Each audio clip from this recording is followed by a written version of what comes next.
Release చేసిన Veeranjaneyulu విహారయాత్ర teaser అయితే full fun రైడ్గా అద్భుతంగా ఉంది. Thank you. So how do you felt? ఆ రెస్పాన్స్ విన్న తర్వాత నీకేమనిపించింది? అంటే అంటే నేను ఫస్ట్ నుంచి చాలా కాన్ఫిడెంట్ ఉన్నాను సబ్జెక్ట్ గురించి.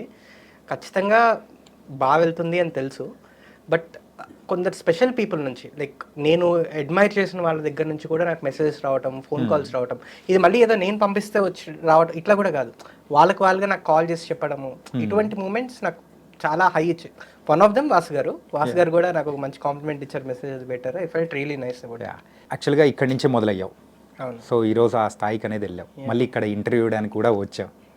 సో నిజంగా ఒక హ్యాపీగా, ఒక హార్ట్ వార్మింగ్గా కూడా ఉంటుంది కదా. It's a proud moment. అంటే ఇట్స్ జస్ట్ లైక్ డెస్టినీ అనిపిస్తుంది. ఎందుకంటే ఈరోజు కపుల్ ఆఫ్ అదర్ ఇంటర్వ్యూస్ ఏవో ప్లాన్ అయ్యి ఉండే, అనుకోకుండా అవి పోస్ట్ పోన్ అయ్యాయి రేపటికి. సో అనుకోకుండా my first interview is to I dream. ఇక్కడ స్టార్ట్ అయ్యి ఇక్కడ ఫస్ట్ ఇంటర్వ్యూ ఇవ్వటం చిన్న సర్కిల్ లా ఉందన్నమాట నాకు. కమింగ్ టు ద వీరాంజనేయులు విహారయాత్ర, అసలు ఏంటి భయ్యా, ఏమనుకున్నావు అసలు? ఏంటి ఆస్తికలు ఎవరైనా కానీ గోవాలో కలుపుతారా? అసలు ఈ ప్లాన్ అసలు ఇది ఎలా స్టార్ట్ అయింది, ఎలా వచ్చింది నీకు ఐడియా అనేది? ఐడియా రావడానికి it's a very long story. Basically లైఫ్లో జరిగిన ఒక చిన్న పర్సనల్ ఇన్సిడెంట్. అంటే డెత్ ఇవి కాదు, కానీ ఇంట్లో మేమందరం సరదాగా ఒకసారి తిరుపతికి వెళ్ళినప్పుడు మా మధ్య క్రియేట్ అయిన కొన్ని సిచ్యువేషన్స్ని బేస్ చేసుకొని ఒక స్టోరీ రాసుకోవచ్చు అనే ఐడియా అయితే వచ్చింది.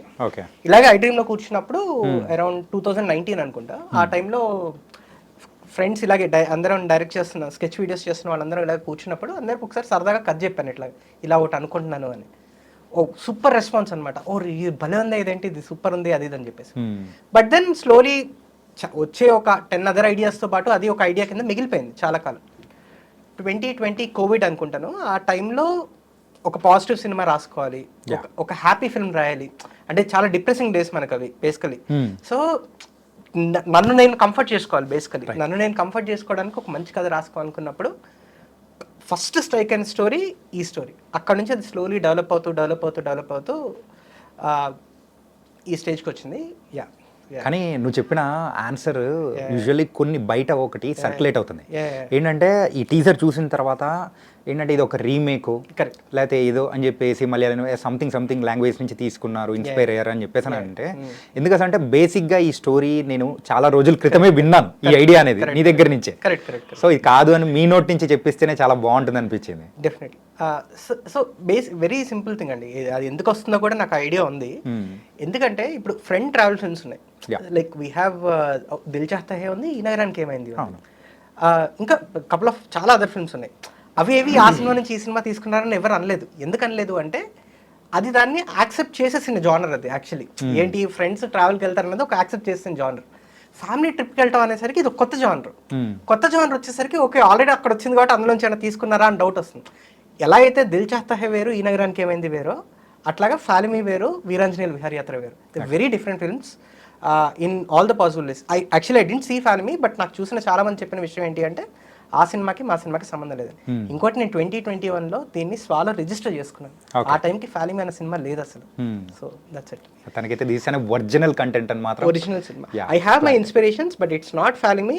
ఇట్స్ నాట్, అంటే నాకు తెలిసినంత వరకు ఇండియన్ సినిమాలో నేను రాసుకునే టైంకి ఒక ఫ్యామిలీ ట్రావెల్ సినిమా అయితే లేదు. ఓకే.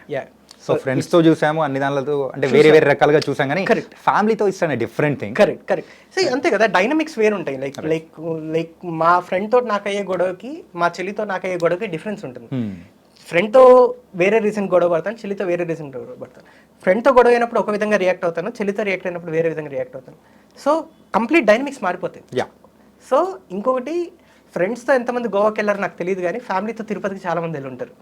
ఇంతకన్నా రిలేటబుల్గా ఇంత రిలేటబుల్ లైన్ ఇప్పటిదాకా ఎవరు ట్యాప్ చేయలేదు అన్నదే నా థాట్. దాని నుంచి స్టోరీ వచ్చింది అన్నమాట. Coming to the cast, so మొత్తం మీద అయితే సో మొన్న రీసెంట్గా మన హీరో హీరోయిన్ కూడా నేను ఇంట్రడ్యూస్ చేశాను, రాఘమయూర్ కానీ ప్రియా కానీ.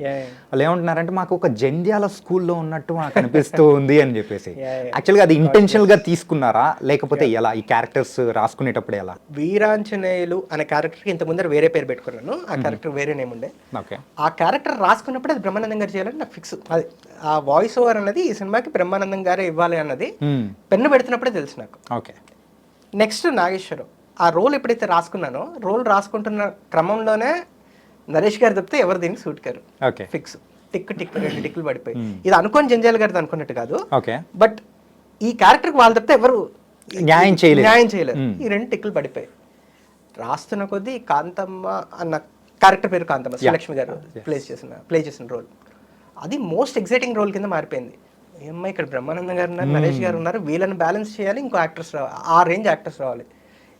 This moment fortunately or unfortunately we couldn't produce enough female comedians after Srilakshmi garu. You know ఆ తర్వాత ఎంతో ప్రయత్నించాను, వేరే అన్న ఆప్షన్ వస్తుందా అని.